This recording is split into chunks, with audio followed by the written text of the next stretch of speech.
ये महानुभाव देखिए, ये IAS है। इनका मैं फोटो भी दिखा रहा हूँ, इनका वीडियो इन्होंने फर्जी वीडियो बना के IAS का। डिग्री 10वीं पास की भौकाल IAS वाला कौन है प्रीतम निषाद, जो हर शक पर दिखाता था सबूत। दहेज में लिए 15 लाख, मैरिज हॉल में रचाई शादी, बड़े बड़े नेताओं को बुलाया, फिर कैसे हुआ फरार। इटावा के उस जालसाज की कहानी जिसने 25 शादियां झूठ बोलकर रचाई, 26वीं में पकड़ी गई चालाकी। IAS दामाद मिलने के चक्कर में एक पिता ने कैसे अपनी बेटी की शादी हाई स्कूल पास लड़के से कर दी, और वो भी ऐसे जिसके घर शौचालय तक नहीं।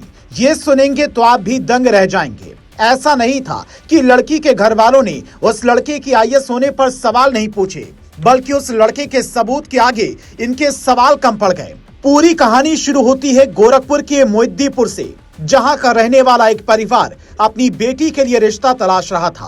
पिता लकवाग्रस्त हैं, तो बड़ी बेटी जो दिल्ली में रहती है वही बातचीत की शुरुआत करती है। वो अपने पिता को बताती है कि निषाद विवाह ग्रुप से उन्हें एक लड़के का बायोडाटा मिला है, जो IAS है, इटावा का रहने वाला है। उसका कहना है कि बिना दहेज शादी कर लूंगा, बस लड़की पसंद आनी चाहिए। अब IAS दामाद भला किसे पसंद नहीं आता, परिवार वाले उसकी बातों में आकर रिश्ता तय कर देते हैं। इसके बाद ये दिसंबर महीने में गोरखपुर जाता है, परिवार से मिलता है। तो उसके बाद शादी से कुछ दिन पहले भी ससुराल जाता है, जहां गाड़ी पर बाकायदा भारत सरकार लिखा था और साथ में एक असिस्टेंट भी ले गया था, ताकि किसी को शक ना हो। और कहता है कि गोरखपुर में नेताओं अधिकारियों को कार्ड देना था, सोचा आपसे मिल लूं। अब घर वालों को यकीन होने लगता है, लेकिन लड़की के घर वाले इसकी हकीकत जानने की तलाश में वो सीधा इटावा पता करने पहुंचते हैं, जहां 2 BHK वाला कमरा दिखाकर वो कहता है, घर में मैं और मेरी बहन ही रहते हैं,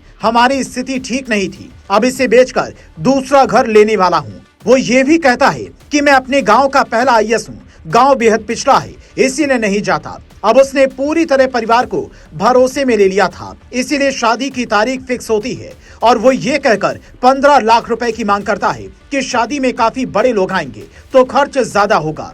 लड़की के घर वाले उसे 15 लाख दे देते हैं, लेकिन शादी वाले दिन इस कहानी में नया मोड़ आ जाता है। जब लड़की के घर पहुंचे कुछ रिश्तेदार बारात आने पर इससे मिलने पहुंचते हैं, ये देखते हैं कि बारातियों की संख्या कुछ कम है, 15 से 20 लोग आए हैं, तो उन्हें शक होने लगता है। उसके बाद वो पोस्टिंग के बारे में पूछते हैं और पूरी पोल पट्टी खुल जाती है। यह कहता है यूपी दिल्ली बॉर्डर पर मानिकपुर में मेरी तैनाती है। वो अपने घर के बारे में ज्यादा नहीं बता पाता, जिससे रिश्तेदार हैरान थे। पर किसी तरह रात को शादी होती है और सुबह होते ही जब इसके गांव में फोन किया जाता है तो गांव वाले कहते हैं वो फर्जी वाड़ा करता है, कोई IAS नहीं है, वो ऐसी 25 शादियां कर चुका है, उसकी बातों में आने लायक नहीं है। चूंकि अब तक विदाई नहीं हुई थी, इसीलिए प्रीतम निषाद के लिए ये बात फंसने वाली थी।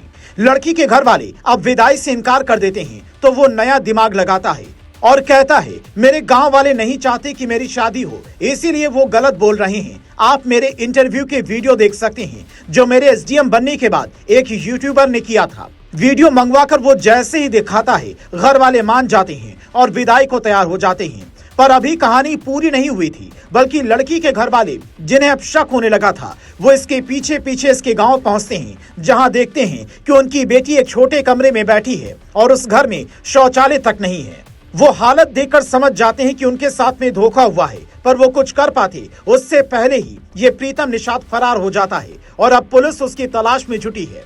कुल मिलाकर ये बात समझने लायक है कि शादी विवाह जैसे रिश्ते के लिए पूरी पड़ताल करें, गांव से लेकर घर और खानदान तक खंगाली, तब जाकर विवाह करें।